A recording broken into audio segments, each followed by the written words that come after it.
call to order the agenda meeting. And this was published in accordance with the Open Public Meeting Act, NJSA 10:4-6, with adequate notice of this meeting being provided to the borough's two official newspapers and also published on the borough website. Amy, can you call the roll, please? Yes, Council President. Councilman Benjavanga. Here. Councilman Dean. Here. Councilwoman Costini. Here. Councilman Besh. Here. Councilman Bullock. Yeah, here. Council President White. Here. It's obviously here, and Mayor Nesh is running a little late this evening due to the weather conditions and traffic coming from the city. Thank you, Amy. Can you just take us through a review of the agenda, please? Yes, this evening we have one matter on for executive session. It's a contractual matter regarding fair share housing obligation. We have the approval of council minutes for both January 2nd and January 9th.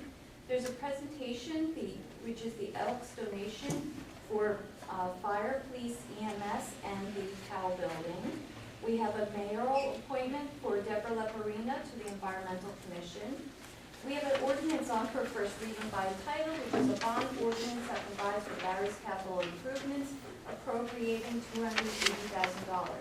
We have 5 resolutions on this evening, 4 matters of correspondence, payment bills totaling $487,768.46. And that's all I have for this evening. Thank you. Any council comments on agenda items, please? Yes, Council President. Just in reference to the bond ordinance, just to clarify the details of it. In the ordinance, this is for the purpose of the acquisition of sport utility vehicles and associated fit-out equipment for the police department, including and related all costs and expenditures thereto. That would be $265,000, and the remainder will be for the acquisition of electronic speed device message boards for traffic calming purposes. So that's what that ordinance is for. Thank you, Council. Anyone else? Okay. I have one thing to add, that we will be going into executive session at the earlier portion of our public meeting tonight. May I have a motion for executive session this evening? Second. Councilman Best, and seconded by Councilman Wallach. Amy, can you call the roll, please? Yes, Councilman Benjavanga. Yes. Councilman Dean. Yes. Councilwoman Costini. Yes. Councilman Besh. Yes. Councilman Bullock. Yes. And Council President White. Yes. Passes 6-0. And we'll open it now for public comments on agenda items only. Seeing none, may I have a motion to close the agenda meeting? Motion? Second. Councilwoman Faustini, and seconded by Councilman Benjavanga. All in favor? Aye. Seeing no reason to further delay, open up the public meeting in accordance with the Open Public Meeting Act, NJSA 10:4-6, excuse me, with adequate notice of this meeting being provided to the borough's two newspapers and also published on the borough website. Amy, can you call the roll once again, please? Yes, Councilman Benjavanga. Here. Councilman Dean. Here. Councilwoman Costini. Here. Councilman Besh. Here. Councilman Bullock. Here. Council President White. Yes, here. And now if we could all rise for the Pledge of Allegiance, followed by the invocation by Councilwoman Faustini. I pledge allegiance to the flag of the United States of America and to the republic for which it stands, one nation, under God, indivisible, with liberty and justice for all. God, we ask for your protection and blessings for all of the residents of our community, personnel, and first responders. Please, God, grant us strength to help guide us peacefully toward the light of unity this evening. Amen. I'd like to once again open up the floor for an opportunity for public comments on agenda items only. Seeing none, I'd like to ask for a motion for the approval of January 2nd, 2017 reorganization minutes, January 9th, 2017 agenda, public and executive minutes. So, Second. And that was Councilman Benjavanga and seconded by Councilman Wallach. Thank you. Amy, can you call the roll, please? Yes, Councilman Benjavanga? yes. Councilman Dean? Yes. Councilwoman Faustini? Yes. Councilman Besh? Yes. Councilman Bullock? Yes. Council President White? Yes. Passes 6-0. Thank you, Amy. And at this time, I'd like to call forward Pete Smith and representing, and Janice representing the Elks, as they're going to be making a presentation to our fire, police, and EMS, as well as our Director of Recreation, Kevin Hughes. President, Council, White, and committee members, the South Plainfield Elks, Dennis Campos is our lead night. On behalf of the members and officers of the South Plainfield Elks, we'd like to make two presentations tonight. If we can have the Department of Recreation come up and Chief Scalera come up. We have a check for $2,500 to the South Plainfield Recreation Department for the purchase of new backboards, and we truly appreciate that they allow us to come there to have our hoop shoot every year on behalf of the South Plainfield Elks. There's a check for $2,500. And we were informed that they need a pulse machine for our EMS rescue and fire. The South Plainfield Elks would like to make another donation of $2,500 towards the purchase of that machine for our citizens. And Thank you very much. Appreciate that.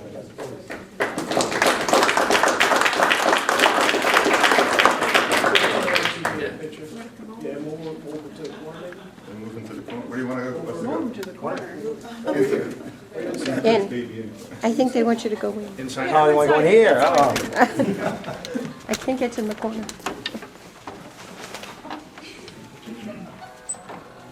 They're coming for us.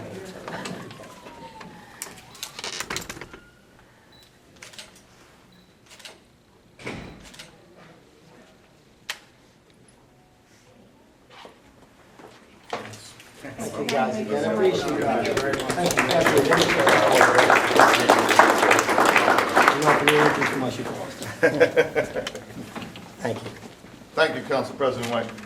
Thank you. Thank you to the Elks. We all appreciate what you all do for our community and the surrounding areas as well. Very proud to do that, sir. Thank you. At this point, I'm going to ask for a motion for us to move to executive session. Motion. Second. Okay. Motion by Councilman Ward, followed by a second by Councilwoman Faustini. All in favor?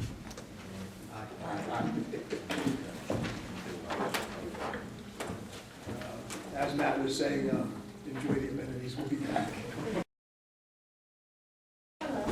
Okay, I have just, before we get into the results of tonight's executive session, I have one thing to announce. Tonight I am authorizing the appointment of Deborah Leporino to the Environmental Commission to fill the expired term through December 31st, 2017. And as a result of tonight's executive session, we do have the need to add a resolution authorizing proposed settlement agreement with Fair Share Housing regarding the borough's COA obligation, which would be 17-63. So, as for a motion to introduce or to add to tonight's agenda, resolution 17-63. So, Second. Motion by Council President White, seconded by Councilman Dean. Amy, can you call the roll? Yes, Councilman Benjavanga, I'm sorry. Councilman Dean? Yes. Councilwoman Faustini? Yes. Councilman Besh? Yes. Councilman Bullock? Yes. Council President White? yes. Passes 5-0. Thank you. At this point, I'd like to turn the meeting over to our professionals. We'll start with Steve Huntsman, and he will provide some background regarding exactly what this resolution or the settlement that we're authorizing today is, some of the history around that. Thank you. I'm here, I've been handling the affordable housing litigation, which most recently commenced in March of 2015 when the Supreme Court took all the matters of affordable housing and brought them back into the court, took them away from the Council on Affordable Housing because of their ineffectiveness in being able to come up with a set of acceptable rules. So in accordance with that decision, which was in March of 2015, every municipality could then file an action at the court, which the borough did, by which the borough could have a court approve its affordable housing plan. And just so as a little background, affordable housing is a requirement that was created in 1975 by the Supreme Court of New Jersey in what's known as the Mount Laurel decision. And that's the Mount Laurel Doctrine, which requires every municipality to provide its fair share, its regional fair share of affordable housing, of low and moderate income housing. Low and moderate income housing is generally defined under the affordable housing rules as being, moderate income housing is 50 to 80% of median income, and low is between 30 and 50% of median income. So to understand it, and my understanding is the median income for this area is about $110,000 for a family of 4. So we're talking somewhere in the $50,000 to $90,000 range. At the low end, it's lower than that, of income for the people who can qualify for affordable housing. So what happened is the obligation that the borough in 2008 had prepared a plan which was approved in 2009. And that covered the period from 1999 to that period of time going forward for a period of 10 years. However, that plan became ineffective when the Supreme Court decided that the rules upon which that plan was prepared was inappropriate, was ineffective, and was unconstitutional. This is a constitutional requirement. So the court concluded, the Supreme Court had said that this is something that's an obligation that's created out of the Constitution of the state of New Jersey that looks to the general welfare of the citizens of the state. So there was a negotiation. There's been a number of different methodologies that have been created over the past few years to determine what the borough's fair share is, what that number is, what has to be planned for. It doesn't mean that there has to be developed. It really has to be zoned for, and then a developer can create it if they so choose, if they have the financial ability, and that there's a demand for it. In this case, Fair Share Housing came up with a number that was quite substantial. It was 975 units. That's just affordable units. And when they build affordable units, typically a percentage of that, there's a market rate area, and 20% of that, or 15 or 20% of it, is affordable. So there was a negotiation that went on. Fair Share agreed to accept 60% of that number as the borough's obligation. We developed plans, and we worked very hard with the borough's planner, Stan Slahecka, who's here and will explain the plan. The litigation was mediated and overseen by Special Master Betsy McKenzie, who was appointed by the court. Ms. McKenzie is here to explain a little bit more about the settlement, about the process. And it also involved intervention, where parties who had properties which can provide this type of housing and provide this type of development could intervene and be considered. And that, in this case, you will hear there was the Harris Steel site was in the original plan, the plan back in 2009. They're continuing to be in this plan.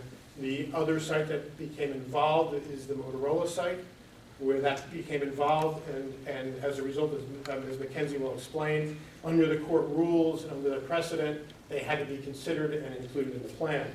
No matter whatever numbers we have, those two properties would be considered and included.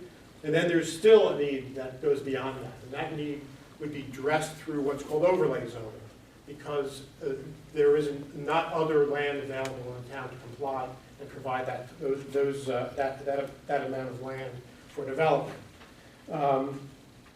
So we've gone through and spent a great deal of time negotiating with both developers to try and maximize the percentage of affordable housing, which ultimately reduces the development on those properties as necessary to meet the town's obligation, and also for design features to try and create the best design available for those properties. And Stanislaw had will explain that. Where we are is the settlement agreement deals with a lot of details and nuances, but it's just something that's required as a matter of law. We've been required, every municipality is required to do this. There's really no avoiding it. It's a constitutional obligation. There's litigation going on in many counties. There was a trial with where South Brunswick had the trial, and the court came down and decided that Dr. Kinsey, the Fair Share Housing's number, was the proper number.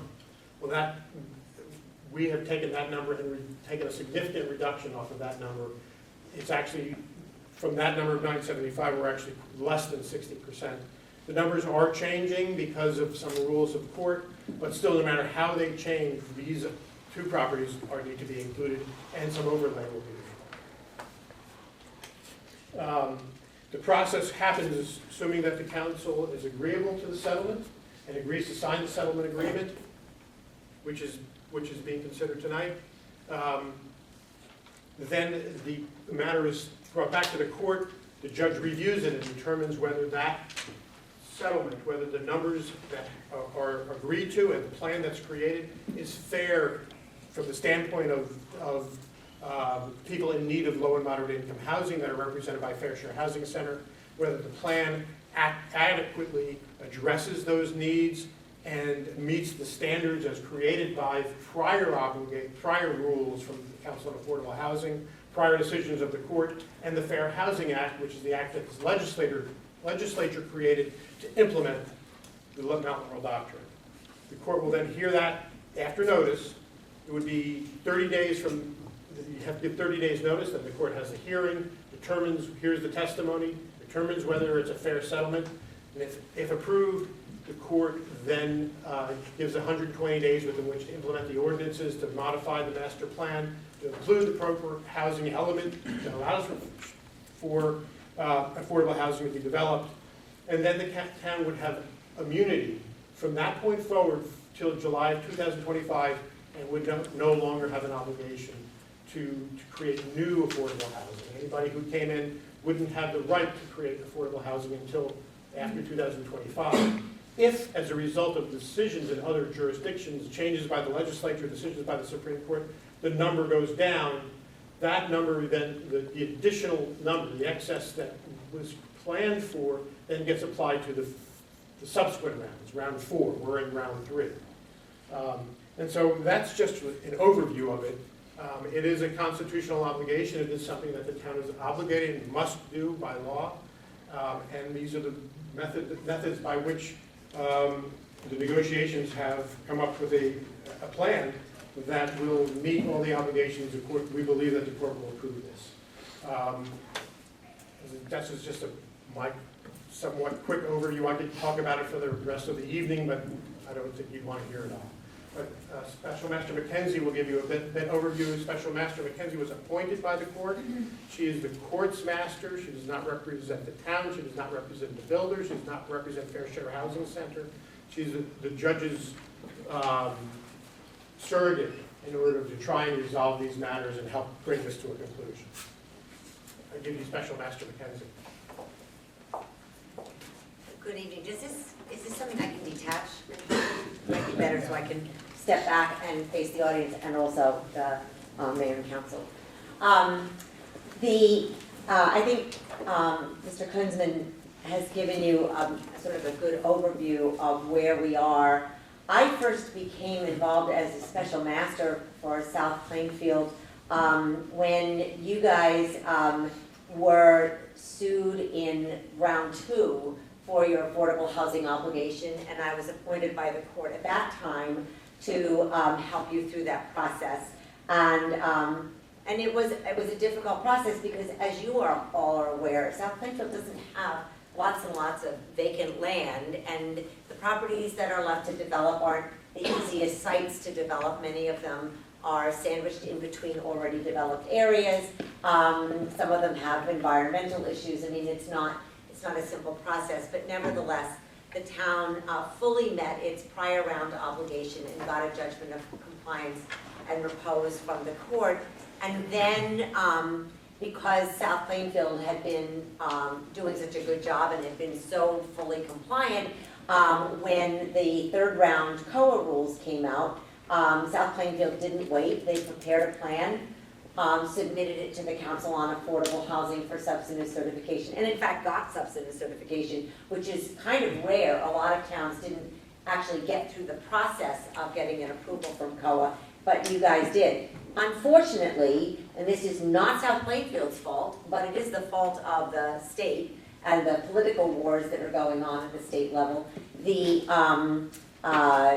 rules that the Council on Affordable Housing had adopted for the third round in 2004 were invalidated by the appellate court in 2007.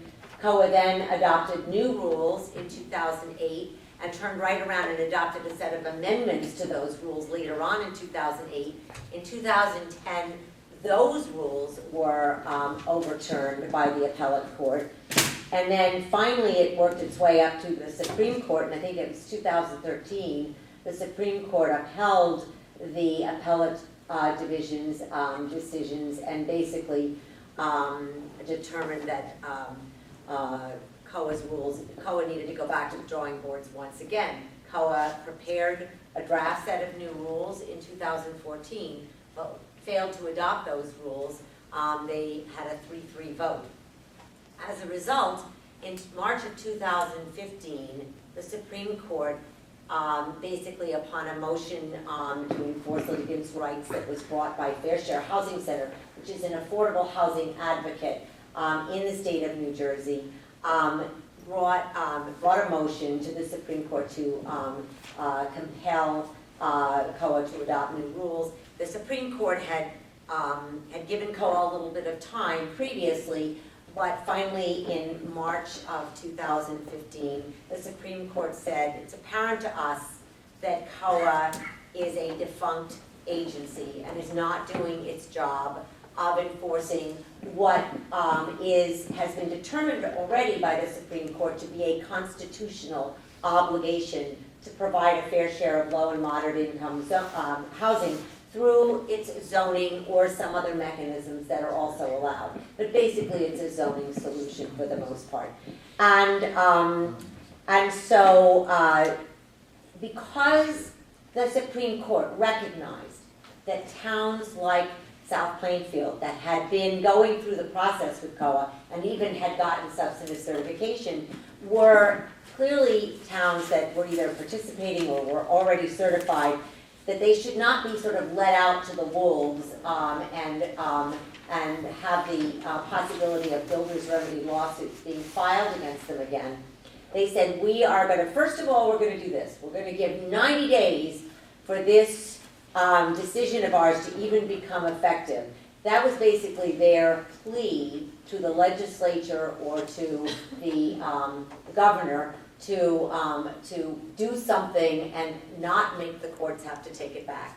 But the courts ended up being stuck with it, and they provided a window of opportunity during which municipalities that had either submitted plans to COA and were considered participating, or those rarer municipalities that had actually gotten substantive certification, as South Plainfield had, were given an opportunity to file a declaratory judgment in Superior Court, which is what South Plainfield did. Filing a declaratory judgment in Superior Court means you are asking the judge to grant approval of your housing element and fair share plan, or to at least provide you with an opportunity to make further amendments to your plan under the court's protection if amendments are needed, given the fact that the rules on which the plans were based had been thrown out. The court envisioned 5 months of immunity and then everything would be done. What the Supreme Court didn't do, and this was the biggest problem, this has been the biggest problem with this whole process, is the Supreme Court did not say this is how you shall calculate your numbers. This is what the numbers shall be for towns. So it's really been all about what is our number, what do we have to deal with.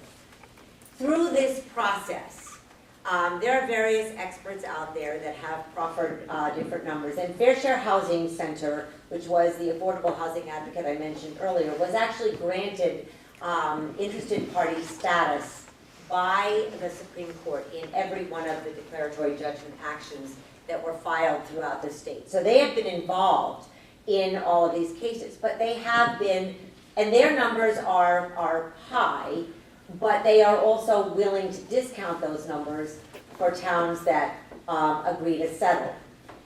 And what happened in South Plainfield is early on, South Plainfield came up with a plan, because you've got really great professionals, and they came up with a good plan that would address your obligation. It would address a settlement number with Fair Share Housing Center that was about 60% of the number they actually thought it was, and that would also allow you to get an adjustment for insufficient vacant land.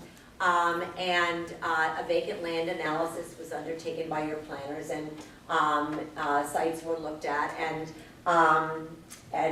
everything was going along swimmingly, and we were very close to a settlement agreement with Fair Share. And then this, was it 1111 Durham, pardon me? 1111 Durham, which is the Motorola site, which is how I know it. A developer who was interested in developing that for inclusionary development, particularly residential development, proposed something like 700 housing units, and basically intervened in the process and basically got a seat at the table. Now, an intervention is not the same thing as a builder's remedy lawsuit, because you are already under the court's protection, but an intervener gets a seat at the table, and basically wanted to be able to develop his site. Unfortunately, because you are a town that qualifies for a vacant land adjustment, and you are not going to be meeting your entire obligation, even the discounted obligation, because it's simply not possible to meet all of it, within the remaining 8 years of the 10 years period of proposed. You were in a position that site, even though it had an industrial building on it, and even though I believe that your council had been working hard to try to bring in another industrial user who could make use of that site, and did not envision that this was going to develop residentially. But nevertheless, when you have a developer proposing inclusionary development and you are seeking a vacant land adjustment, and you have no choice but to seek a vacant land adjustment, in my opinion, in South Plainfield, you are in a situation of needing to deal with that developer. Now, there are two ways to deal with a developer that intervenes. One is to hold your ground and say, we refuse to deal with you, and we'll go to court. And basically, had you gone to court and had gone through the whole process, there would have been an objection, which he'd already essentially expressed his desire to do something more than you were proposing to do. You would have ended up not having a settlement with Fair Share Housing Center, not having a settlement with that developer, and ultimately would have ended up in a lawsuit if you had tried to stand your ground, because you were pretty much legally obligated to include him in the plan, or include that site in the plan, once it was known that it was available for inclusionary development, given that you're a vacant land adjustment municipality. The only way that a town can avoid having an intervener's site in the plan is really if they can meet the full obligation in some other way. In other words, there are towns out there that have more vacant land than you do, who had multiple developers, and they could say, we pick you, and here we'll meet our whole number. We don't want you. You don't have that luxury because you're a town that is largely developed. So, the other thing that would be a drawback if you had not reached a settlement that included this property is that he would ultimately have been in the driver's seat with the court in terms of being able to say, well, and he had initially proposed something like 700 odd units on that site, which is just, monumental and was unacceptable to your council. There was a lot of negotiation, and he's now down to 410 units, but with a lot of design criteria that your planner, Stan Schlehetka, has been able to get them to accept as part of the settlement, so that along Durham, you're not going to have a sense that there's a big density back there because of the way the units are proposed to be arranged on the site. So a lot of work was done that couldn't have been done if he had, if you had not settled, if you'd gone to trial and they basically qualified for a builder's remedy, you would not have been in the driver's seat. By dealing with him and attempting to settle with him, you are more in a position of being in a driver's seat because you're still in control over your zoning, you're still in control over the design standards that go into it, and you are dealing with him so that you can go on, get your plan settled, get blessed by the court, and not have to deal with other people coming along that say they want to do something that's not in your plan. Once your plan is blessed, you will have a judgment of compliance and repose, which will mean that, your plan is a good solid plan, and it has a lot of good elements in it, and Stan Schlehetka, who designed the plan, and Jeff from his office, Jeff Kuchinada from his office, who's also here, will be able to tell you more about all the elements of the plan. It's a very good solid plan, and it includes provisions for not only dealing with the realistic development potential number, but also how you will plan to address the unmet need, which is the number you can't really address in the near future. Once the court blesses that, it pretty much insulates you from any possibility of a successful builder's remedy. I can't tell you that somebody isn't going to come out there and scream and yell and complain, but they will not be successful if you have that judgment of repose in place, and if it's based on a very solid plan, which I believe yours is. Now, my job as your court-appointed master my job was to try to get you all talking to each other so that there could be a settlement and work it out so that it was to the advantage of South Plainfield, but also so that we could move along the process and get affordable housing units created, because that's my interest. May not be the thing that motivates your council necessarily on a day-to-day basis, but it motivates me in trying to get the parties to work together. But more than that, I think my role is to make sure that it is a solid plan, which I am sure of, and then to endorse it for the court. And let the court know you have done a really good job of meeting your obligation so that you can get that judgment of repose. So that's my role in all of this. I am sure that you have questions, and I'm happy to answer them. But you may want to hear from Stan Schlehetka first about the plan itself and how you're going to meet the numbers, because I think you'll be impressed with how well and thoughtfully it's been put together. Is there any questions anybody else wants to ask me? I think we spent an hour with you in executive session, so. So you're done with me, right? I think we can go to Stan and then we can always come back. All right, very good. Thank you, Betsy. And I think that's I'll hold it. Maybe I can. You just turned it off. I just did, didn't I? Yes.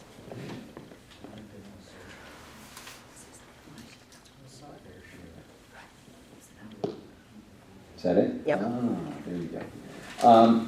You heard a lot of legal jargon, and you've heard a lot of concepts and things that Betsy talked about with regards to the Mount Laurel doctrine. I'll try to keep this as direct, as simple as I possibly can, but I think a couple of things that I really want to emphasize, which is really important for the borough and the borough's council to consider when they're evaluating the plan. First of which, I would say about 70% of the plan that you have in place is a plan that already exists, that you've already either implemented in part or in the process of implementing. So it's not really a very dramatic change in terms of the overall approach.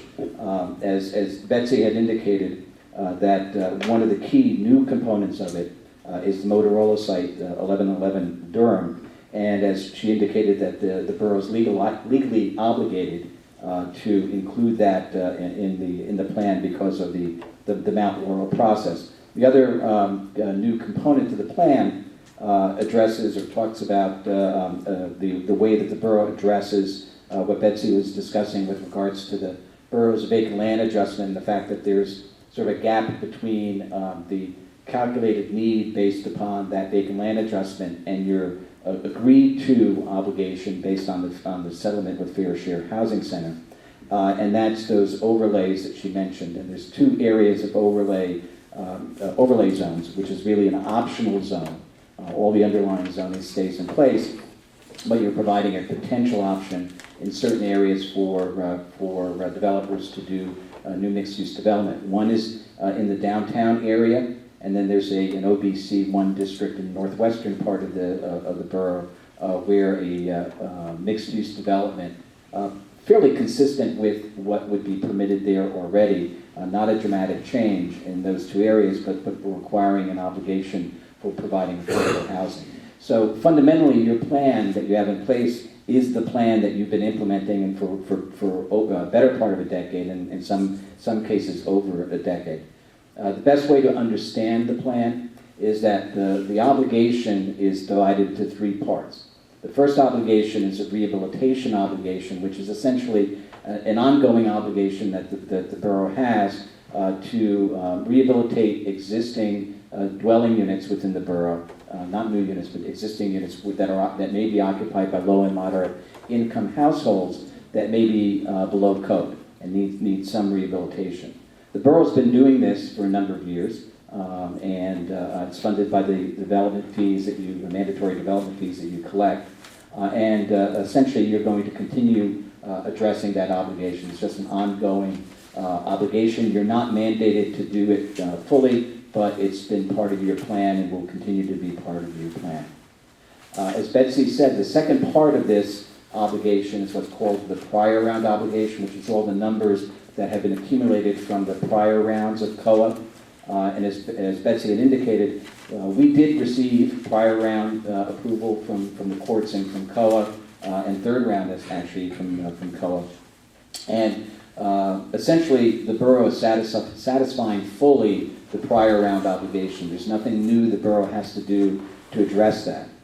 Essentially, you're satisfying the prior round obligation with several projects that have already been completed, a couple of them then being the Highlands, Woodland Manors is another project. You've got several group homes within that address the special needs housing, essentially, that addresses part of your obligation. And then there's rental bonus credits that you receive because you have some rental units in the plan, and as well as your existing senior citizen housing, which is an affordable housing project. So, in fact, actually, the senior project addresses both a portion of your prior round and then as well as your prospective need. So you're fully satisfying your prior round obligation. You meet all the standards, all the requirements. You're done, and you continue to be done with that. The real issue that where Betsy was talking about the number was the third element of the obligation, which is the prospective need, which is the obligation that is now and continues to accumulate with the borough up through 2025. So your plan, when Betsy had indicated receiving a judgment of compliance or proposed, that means you're addressing your obligation through 2025. And so that prospective need is in fact being addressed in part with a couple of projects that are already in your plan, which include the Celebrations Tingley project, which is under construction, which includes senior affordable units within that plan that had received planning board approval and is under construction. You have the Harris Steel Pilot property site, which has been in your plan for a number of years, and that continues to be in your plan. That has not yet been constructed, or there's no application as of yet, but that provides a substantial portion of the borough's prospective need.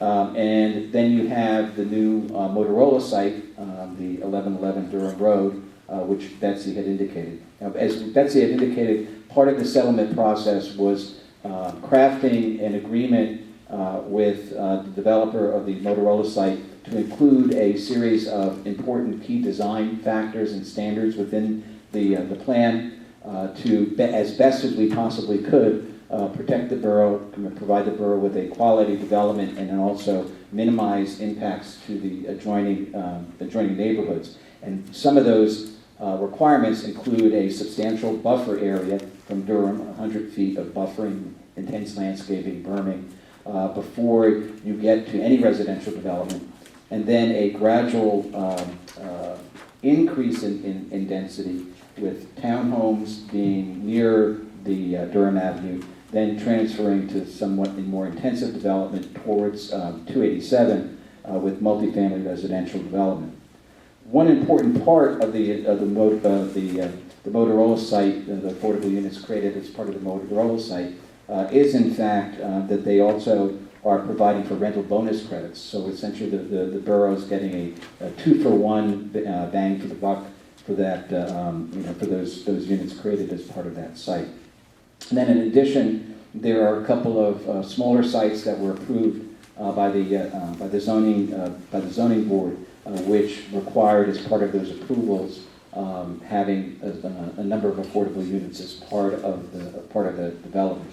So moving forward and satisfying the prospective need, we have a couple of existing developments which are already part of your plan, and the new Motorola site development is really providing the bulk of the requirements, and also a portion of the senior citizen site. As Betsy mentioned, that prospective need is also capped because of the vacant land adjustment. So we've got even a further reduction from the numbers that the reduction in numbers that the Fair Share Housing Center agreed to as part of the settlement, and then a further reduction through the vacant land adjustment process for the number of units that we have to address immediately. With that gap, that unmet need between the total prospective need and the what Betsy called the realistic development potential, which is essentially your calculated need after the vacant land adjustment, and that's using the overlays that I mentioned.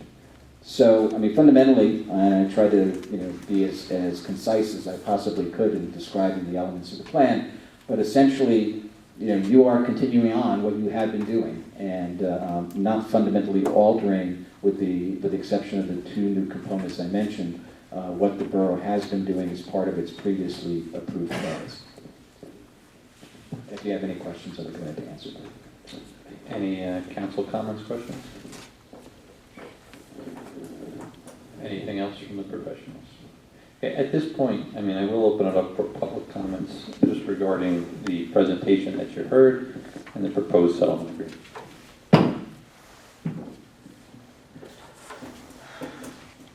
Really? None. Okay, we'll close that portion. I was going to say a couple things. And I suppose I can speak probably for most of the council members here.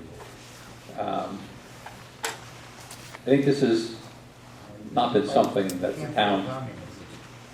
the town has taken lightly, and I know I haven't, and I believe everybody here hasn't either. I have a fundamental disagreement, not with providing affordable housing in South Plainfield, but the method in which the state, or the courts, however you want to figure it, the council on affordable housing mandates that we get to that means. And that is by coming up with a number that few people can explain to determine what your need is over a given period of time. Not what the borough is looking to do, or what any municipality is looking to do as they repurpose properties and look to grow their populations where they so deem necessary. So what you end up having is you have this artificial number, as I'll call it, and the boroughs and towns and throughout the state are forced to back into that number by approving building lots and projects to meet that need. Now, with regard to 1111 Durham, for the Motorola property. Again, this is a property, and the Chief Financial Officer knows, I think some of the members on this governing body know. In dealing with the prior owner, which unfortunately was a real estate investment trust,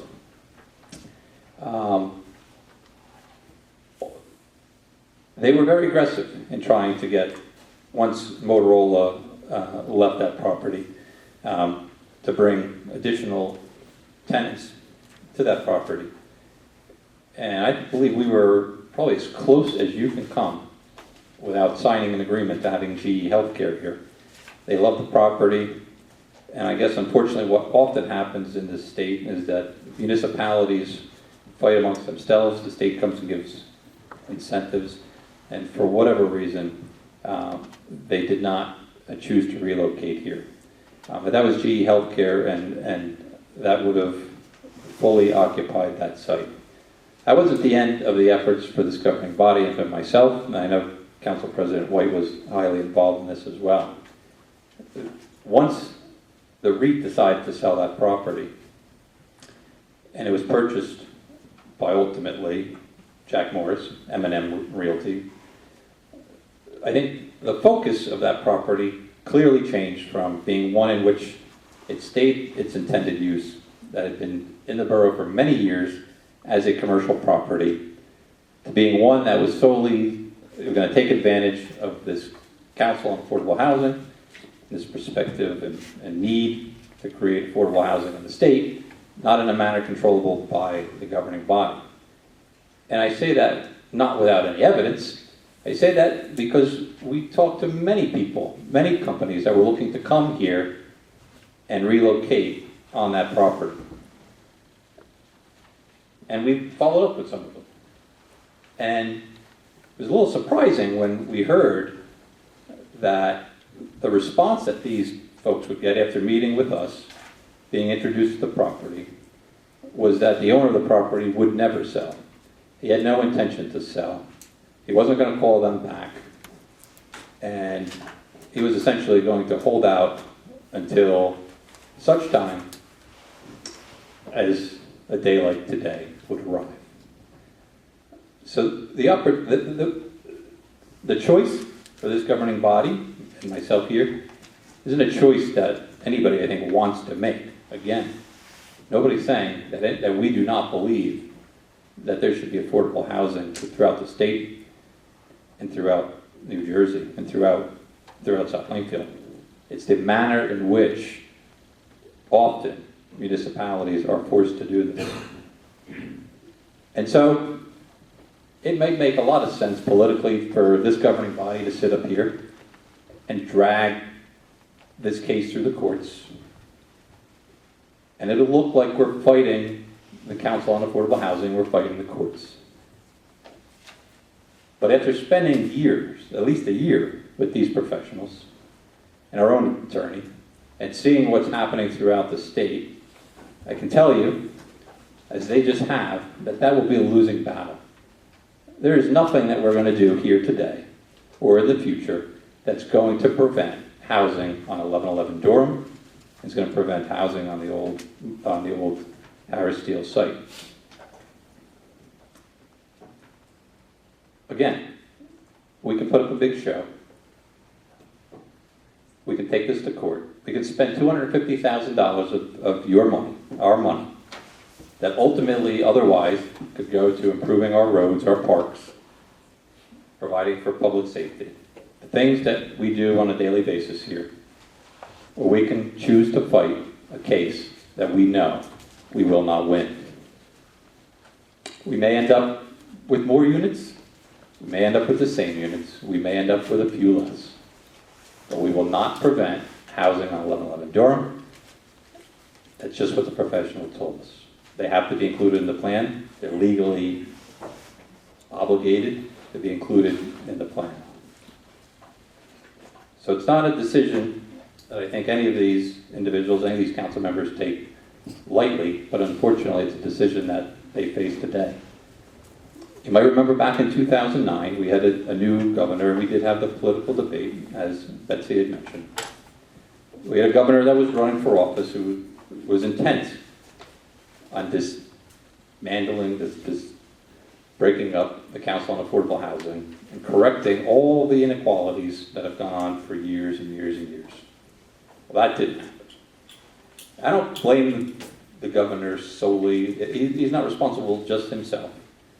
There's a whole host of assemblymen, assemblywomen, and senators, as Betsy said, that could have stepped in and solved this problem, just like many local governing bodies do on a daily basis.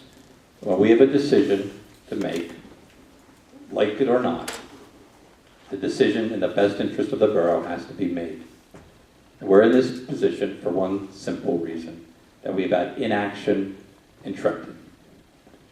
And so, this isn't a day, this isn't a situation where we want to be, but it arrives. And the crowd's not here, and this isn't something that we look to do under the cover of darkness. We intend to fully make what's going to happen and the new plan as transparent as possibly can be. So I will ask our professionals, with the presentations that they gave here today, to make sure that we have something similar in electronic form that we can put on our borough website. And we will make that available in painstaking detail to any resident who chooses to read it. In addition, the action today will not be the final action. The next council meeting, we will have to formally agree to that proposed settlement agreement. I invite any resident to come and question us exactly as what you've heard the facts today. And further, if possible, I would encourage our professionals to make themselves available, as well as the governing body here, to have a town hall throughout the borough, such a place as Roosevelt School, where the details can be provided and residents can ask whatever questions that they want. And my caution is, everything I've just told you, there is no decision other than to settle. And the reason is the reasons I gave. We'll end up controlling our destiny, not having 700 units at that site if the developer gets their way, but having a more manageable site that will allow for fewer density per acre, a buffer between the existing residential areas, wider streets, and amenities throughout that complex. Things that you don't see at other developments throughout South Plainfield. So we will make those things happen, and again, I encourage any resident to reach out to the governing body with any questions they may have, and we will make our professionals available. We will try and explain to the best of our ability exactly what's happening and what will be happening over the next 10 years. There's some questions clearly we will not be able to answer. We will not be able to answer the rate of development that we will see. Not necessarily the impact of the schools. I can imagine once this becomes more known and once people once this settles in, a lot of questions will be raised. And we remain ready and willing and able to address any questions that you have. So with that, I will ask for a motion to introduce ordinance 2071. Actually, go ahead. Amy, read for introduction, ordinance 2071. Bond ordinance providing for various capital improvements in and by the borough of South Plainfield and County of Middlesex, New Jersey, appropriating $280,000 therefore, and authorizing the issuance of $265,000 bonds or notes of the borough to finance part of the cost thereof. Thank you. Can I get a motion for introduction on ordinance 2071? So, second. Motion by Councilman Benjavanga, seconded by Council President White. Amy, can you call the roll? Councilman Benjavanga? Yes. Councilman Dean? Yes. Councilwoman Faustini? Yes. Councilman Vesh? Yes. Councilman Bullock? Yes. Council President White? Yes. Passes 6-0. Before we move on to the resolutions, let me just open it up. If there's any comments that any of the council members would like to make regarding the proposed settlement, feel free, you can take this opportunity.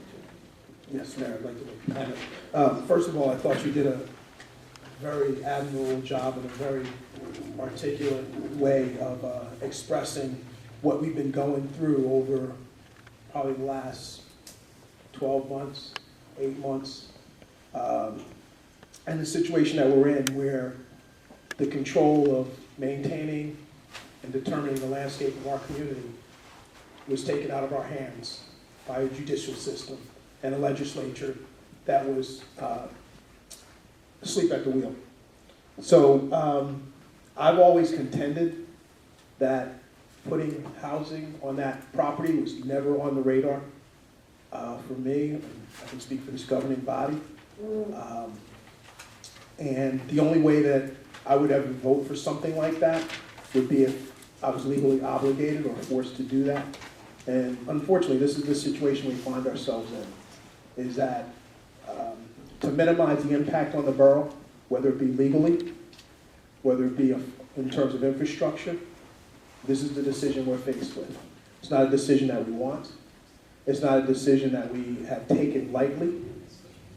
There have been negotiations that went on well past midnight to try and get the number to a place where it was manageable. Options for exclusion of that property were tried, and as the court master spoke to, legally, once it was intervened and inserted into the plan, there was no way we could have that removed. And moving forward, as Mayor Nesh asserted, there's no way we can still move it forward. It will be included in the plan. So we, as a governing body, attempt to do the best we can and could to minimize the impact on our community, because we really did not want to put ourselves in a position where moving forward we would have more dire consequences. Thank you, Mayor. Thank you. Anyone else? I would just like to say that Council President White and Mayor Nash were very eloquent in what they have to say about this. And I agree, this is being forced upon us. It's a little frustrating for me because I was elected by South Plainfield to do the right thing, as I feel for the town. But we are being forced to do this. And it all started with the Supreme Court ruling many, many years ago, a long time ago. But there really isn't a way, as Council President White said, there's no way not to put this Motorola site up. I mean, that's one of the things that I came in here this afternoon or this evening wondering if there's a possibility. There isn't really a possibility. Because even if we say no and the court comes in, and we go to court and we spend, as the mayor said, $250,000, most likely, even if it went down, we would still have to use, I mean, not, in fact, no doubt we would have to use the Motorola site to meet our need. So it is frustrating that we lose our authority in the town to decide what we should or shouldn't do. I just wanted to make that comment. Thank you. Anyone else? Yes, I don't want to keep being repetitive, but I do want to thank, Mayor Nesh and Councilman White for speaking so wonderfully on it. And as a newer council member, it is frustrating to be here so soon, to have to make a decision like this, but there is really no other choice. I know that the other members of the council have been working for years to navigate the ever-changing landscape of affordable housing. They've worked very hard and for many years to come to this point. So I wanted to thank them for that. Anyone else? Yeah, Mayor, again, I'd like to thank you guys for explaining it. Being just newly elected and only sitting in on Sorry. 3 meetings, Timing. you're sitting with the professionals. When they start explaining all the numbers, your head kind of starts to spin a little if you don't know anything about it, which I didn't. They've enlightened me, and they've shown me all the facts. They've shown me all the options. And again, it's not something that I would like to vote for, but we're legally binded to do it. So again, it's in the best interest, I think, and that's when I was campaigning. My statement was that I would get all the facts, I would process it, and I would make the best decision that I think would go for the residents of the town. And I think that this is the best thing, rather than spending the money and going to court, excuse me, and winding up being in the same boat and just had more money to waste. So it's not a vote that I'm looking forward to, but it has to be made. Here, anyone else? Yeah, I think it's definitely fair to say that, as all of us were, walking this year, going camping, walking that area of town, I mean, a lot of the residents did raise a lot of concerns with this. Again, us running as our first time and not knowing all the facts and everything behind it, we wanted to make sure that whatever decision we do make is what's best for not only them, but everybody in town as well.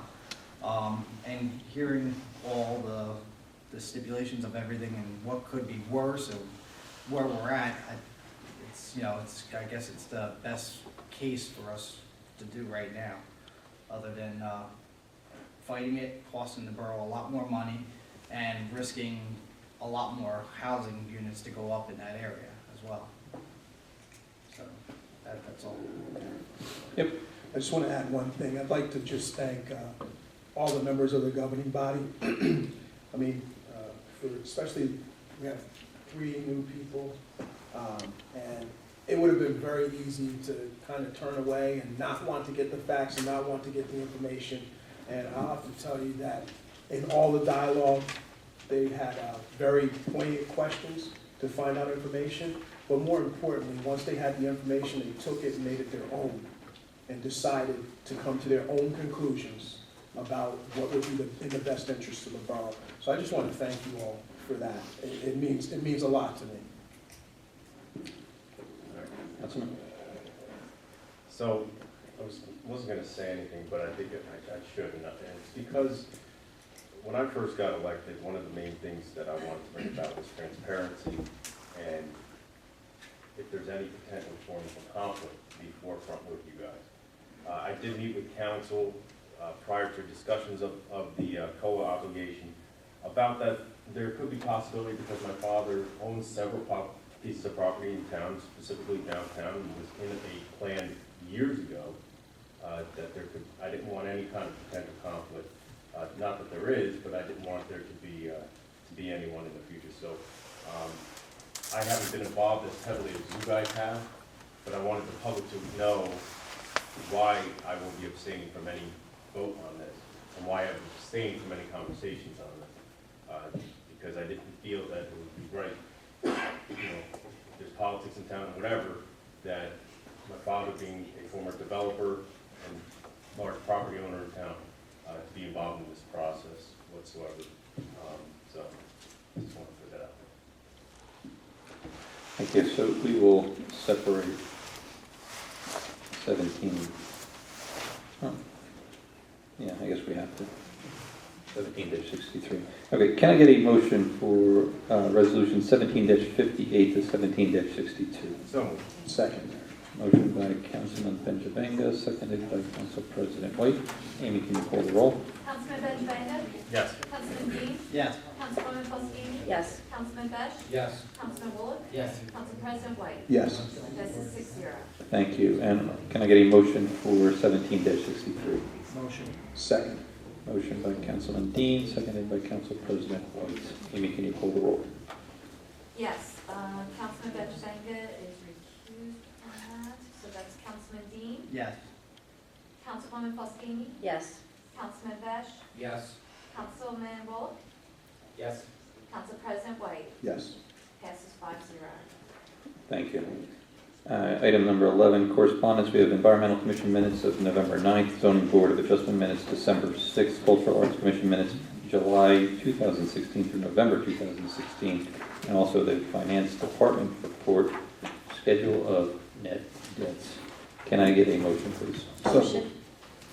Motion by Councilwoman Faustini, seconded by Council President White. Amy, can you call the roll? Councilman Benjavanga? Yes.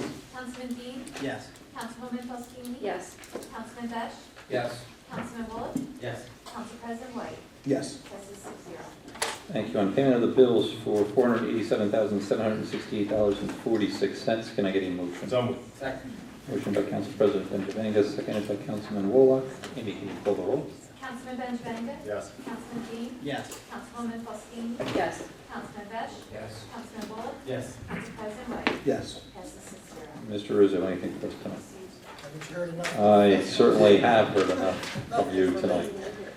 Council Cullen, that actually sounds pretty good. That doesn't sound right. Administrator Cullen. Yeah, Mayor, real quick, just to mention regarding the comments, a number of times, obviously, there's been a lot of discussions in regards to what our debt levels are. So what I did is the schedule that's listed over in correspondence happens to be, what the borough's total debt is relative to every one of the adjacent towns, combined with part of the calculations what our net debt is, and I even included the county. So going back a number of years ago, I was asked this question. At that time, I think South Plainfield had the second lowest debt level in Middlesex County. I chose 2015 because there's a mix. Some towns had 16 up there. Most of them only had 2015 on the website. So you're allowed to have borrowing up to 3.5% of the rating base. We're somewhere in the area around 7 times below the allowable amount. So I just in case there's any concerns, that is what our debt level is.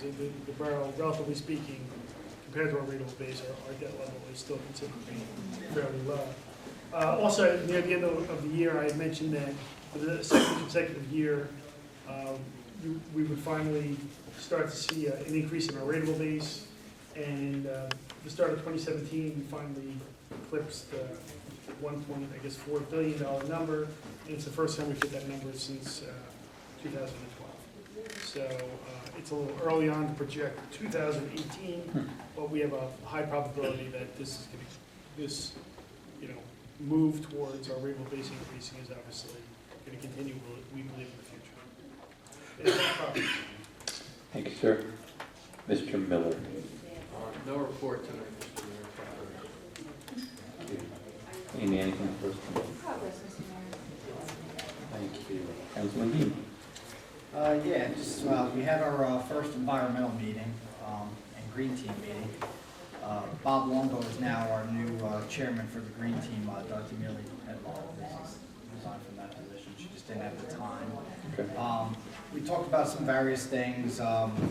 They're going to be needing a resolution to rename the green team. So once I get some more information on that, then we'll do that.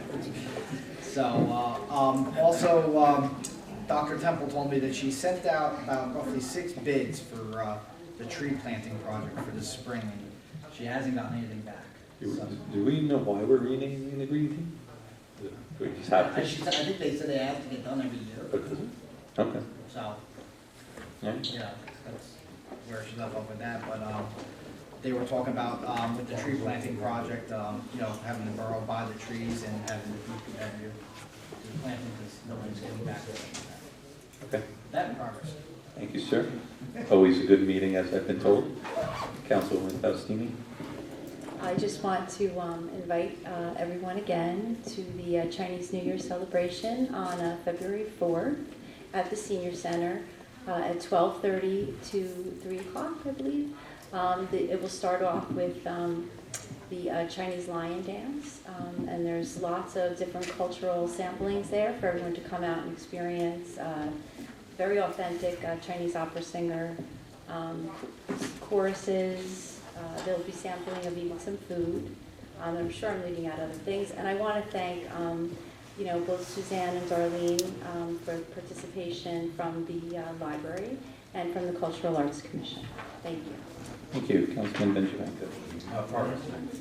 Thank you. Councilman Best. Just one thing, Mayor.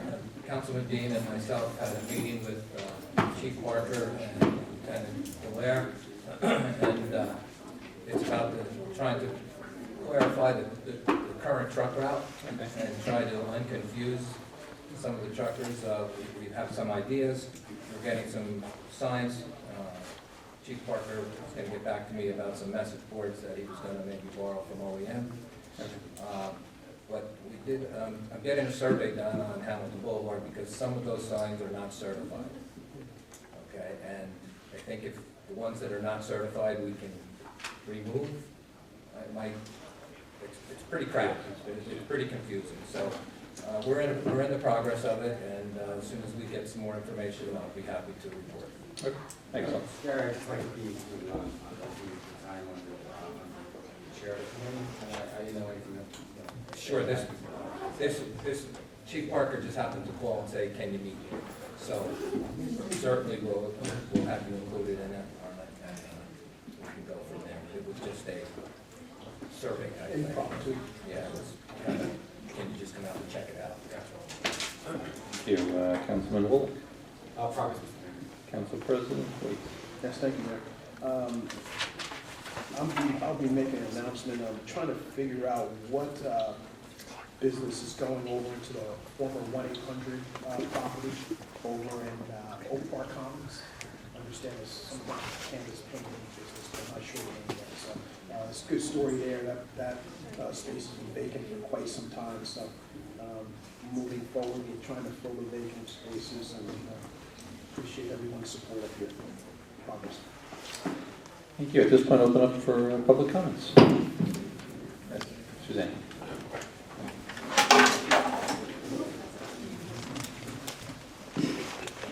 Suzanne Lee, Bullard Place. On behalf of Cultural Arts, I just wanted to correct Christine. It's 12:30 to 3:30 on Saturday. Thank you. We also have our annual talent show that we're looking forward to. And I believe that we had a handshake last year, that there will be some council member participation this year. So I'm hoping that that stays true to form. I think they want some council Our participation. audition dates. That was council or mayor, right? Or both. Oh. The audition dates for anyone interested in participating are February 18th and 26th. Both dates are at Wesley Methodist from 2 to 5 p.m. All talents are welcome. In the past, we've had singing, dancing, musical instruments, spoken words, so anything is welcome. And the showcase itself will be March 11th, also at Wesley Methodist at 2 p.m., and I hope everyone can attend. It usually is a very entertaining show once put together. So, thank you. Thank you. Yes, Ms. Boyle.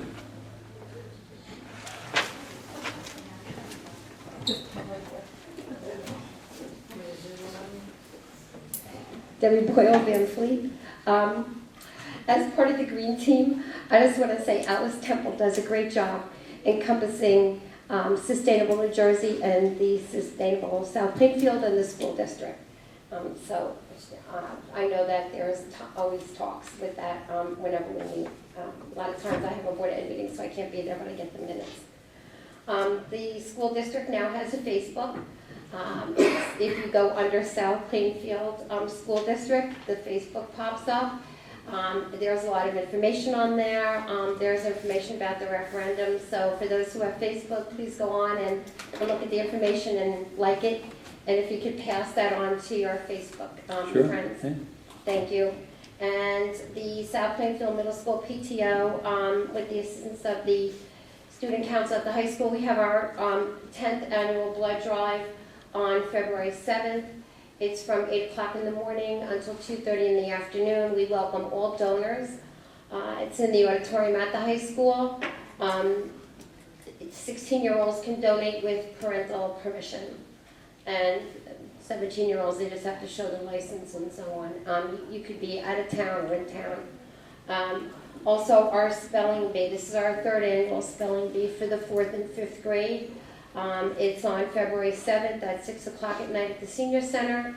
This is being hosted by the South Plainfield Middle School PTO, Cultural Arts Commission, and Suburban Women's Club. There's a 1st, 2nd, and 3rd place prize. So far, I have 20 students who have signed up. Whether you go to school in South Plainfield or you live in South Plainfield and go to a private school, or if you go to a private, if you come to South Plainfield at a private school but don't live here, anybody can participate. They just have to email me with their information. Also, Friends of the Library is hosting a fundraiser for a raffle for a quilt, a handmade quilt. It's beautiful. It's been in the paper. So if anybody is interested in purchasing a raffle ticket, you can go to the library through the Friends of the Library. And also the Taste of South Plainfield is March 13th at the Senior Center, 6 to 9. Mayor Nestor will be honoring, I believe I have 11 businesses that have been here 30 years or more. I sent Amy the Amy has list that? of businesses, 30 years all the way up to, I think, 120 years they've been here. And what's that? date? That's March 13th from 6 to 9 at the Senior Center, and it's not a council meeting night. We worked it out this time, so please, everybody, come and join us. The tickets are $20 a person. And the high school DECA group will be doing a tint sprint again, the second year. Mayor's Wellness will be involved in that as we were last year. It's a fundraising event, and there was a great turnout last year, so we're hoping by word of mouth and those that participated, we'll have even more. And I just want to shout out to the Elks. There's a lot of groups and businesses in South Plainfield who make donations for the students, and I know that the Elks is a big part of that. Anytime there's a need for any of the high school students for a donation for a fundraiser, Elks and a lot of other businesses are always there. I know that TAP helped us with the stuff we did for the zombie walk. So thank you to everybody that helped participate. Thanks. You. Yes. Oh, I forgot. One more. Career Day is February 24th. That's hosted by the South Plainfield Business Association and the guidance department at the high school. We usually have a panel of 10 to 12 people. If anybody here would like to be a part of that, please let me know. We have had in the past. It's for the junior class. It's divided into 2 sessions, and you explain to the students how you followed your career path and where you are today and how you made it there. So it's not a long presentation by each panelist, so if anybody is interested, please let me know. Again, it starts at 8:15 for the first session, and then it picks up again at 9:15. So. Okay. And there's breakfast in the morning at 7:30 for those panelists that can participate. Thanks. Thank you. Anyone else? Mr. Zucchino. Got to be a little more aggressive than that. See, this is why you have community calendar. Here's a couple more important dates for you. There you go. April, just for the Lions Club. I've been president of the Lions Club Yep. for a number of years. April 8th, we always have a Keystone and St. Joe's lunch for the St. Joe's Kids for the Blind and Keystone Kids at Sacred Heart Church. We've been doing it for many, many years. It's not a public event, but you guys are more than welcome to come down and see what goes on. We have fun, I even dance with them, sing, they have a good time. April 8th. April 9th, we have our annual gourmet breakfast. Keystone is at 8 o'clock. And where is that? They don't come till lunch. Oh, no, that's right, no, forget about it. They don't come to lunch. We're there at 8 o'clock making all the food. So around 12 o'clock, you can come down. At It's Sacred at Heart? It's at Sacred Heart School. It's down in the cafeteria. Yep. April 9th, we have our annual gourmet breakfast at the high school. All our money we make there goes to scholarships. And again, not because of me, but I've been president for about 10 years now. Over 10 years, we give out over $60,000 in scholarships. So all of our money there is dedicated to scholarships. And July 15th, our Touch a Chuck event at Veterans Park. It was a great turnout last year. We probably had about 1,500 people. We had a great sponsor who I'm going to ask the sponsor again this year. And it's a great event, it's free, and everybody has a great time coming down. Okay. It was a great event. So I have those things here. Obviously, you can reach out to Ann, my secretary. We can post all that. Yeah, what I do is after we come up with a flyer, I can give it to Ann. Yeah. And she throws it on the borough's website. Yep. And so we make it open. We do have a borough calendar. That can be a community calendar. And Nancy and Darlene, you guys can put something in your paper and just have folks send it to, not me, send it to Ann. They can send it to anyone. And we'll put those on there. So Yeah, because one of the things I like to see is sometimes, like when the VFW was here, the health club and stuff, everybody has that's on the same day. Right. And it's hard to get people to come and donate money to freedom events. So yeah, and part of what we'll do is we'll reach out to junior baseball organizations in town as well. So I mean, you guys can do it, can help spread the and word. it's hard for as the well. Lions Club to tell people what we do because we can't put down, we bought such a hearing aid, or we did this for somebody else, kids with cancer, just can't put that in the paper. We don't know the building or all our money goes out. If anybody wants to join the Lions Club, second and fourth, third Wednesdays of every month. We always look for it. When we have the meeting, we even have the dinner. So it's all pretty good. So come on, join. Yeah. Mike, one question. On the Yes. 19th, did you have a time for that yet? The 19th or the 15th? That's the 15th. The 15th. We're there at 8 o'clock in the morning. We open the gates at 9. We're there till probably about 3. The rescue squad's gonna also have their slides this year again. They have slides, they have bouncy houses. I know last year was about 100 degrees out, and they also have a cooling station out. We have to do it in July because we have to work with the weather. Yeah. If it rains, we can't have the vehicles there. And I'm getting a lot of vehicles, people calling already to put their vehicles in there. Good. So we're gonna have a great Yeah, time. it was a great event last year. Yeah. Thanks, sir. Anyone? Yes, Darlene. 1457 Clark's Place. I just wanted to give you all an update on TAP into, we just launched our TAP app. Sure. That's launched. Yes. And one of the features that we can do for businesses and clubs in town, we could push notifications. So I know like the borough has like the Nexel alert and all that for emergencies. But if anybody wants to get any information out that's, you know, non-emergency, we can do that through the app as well. And, you know, obviously we would do that for free for the borough. Excellent. Thank Did you you. just go to apps? Yeah, it's on the, It's on both It's phones. on- It's just called tapinto.net. That's how you search it. anyone else? Okay, close the public portion. We are done with executive session for today. So at this point, I'll ask for a motion to adjourn tonight's meeting. So moved. We are adjourned. Thank you.